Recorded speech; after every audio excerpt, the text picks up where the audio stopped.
Let's speak now to Corene Conradie, the Eastern Cape coordinator for Gift of the Givers. Corene, good afternoon to you, and I appreciate you taking the time under difficult circumstances. How bad is it? How bad is the damage that you're dealing with? Good afternoon, Stephen. As of today, the numbers that we had yesterday had been changed drastically. Yesterday, our teams have been on the ground doing assessments with 100% of rain pouring down, which made our assessments very, very difficult. As of last night, in the Buffalo City municipality, we had 1,300 families on our list. Today, that number has increased to close to 2,000 families. As the rains have subsided and more people came forward. Of course, till today we had about 80% rain.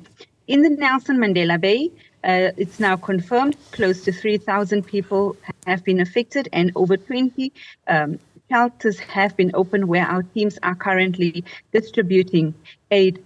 Coming back to Buffalo City municipality, shelters of safety has been identified, but families are reluctant to leave their homes with past experience when it comes to floods. It's unfortunately not safe for them in the shelters.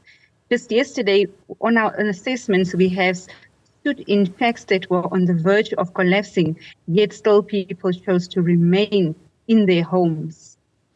Government is trying to provide some kind of help. What help do people need? A lot of it will be rebuilding. That's the permanent solution, Stephen. People are building for years on the riverbanks and on the floodlines. Those people, according to the mayor and the local municipality, there has been an area identified for them to start building houses. There's one area called Stone Ridge where close to 300 families are staying right next to a dumping site. And when the rains came down and the riverbanks fill up, you can imagine with all the rubbish in their way, how their houses are getting flooded, and they are badly affected, and their small children living in those most inhumane conditions.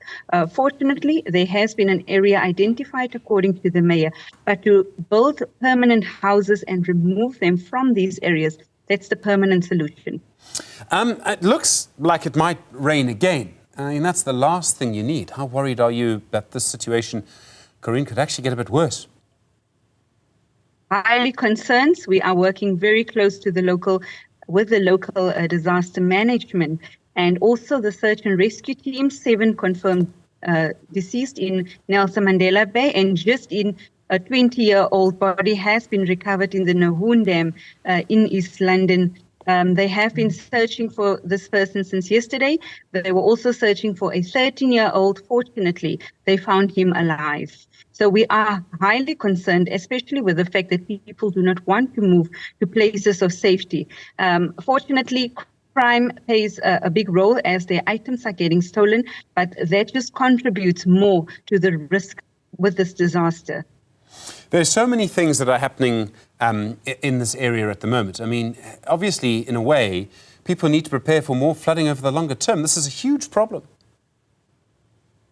And it's absolutely devastating to see how people's livelihoods have been affected, how their goods are washed away. Also, a critical concern is those on chronic medication, Stephen. Yesterday, as hundreds of families were lined up in the queues, they were all drenched with rain and soaking wet, small children, and we actually witnessed how chronically ill patients were getting epileptic seizures because they had not had their medications, they had not eaten anything.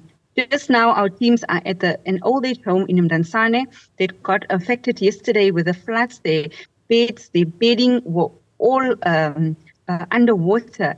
And last night, unfortunately, they tried to reach out for aid. Last night, those elderly had to sleep like that. They called our team just now, an hour ago, and said if they don't get heaters, warm blankets and mattresses, those people might be admitted to hospital. Fortunately, we were able to deliver 5 heaters to them, and blankets and mattresses. Sure. Corene, thank you. Corene Conradie is the Eastern Cape coordinator for the organisation Gift of the Givers. Very difficult situation there.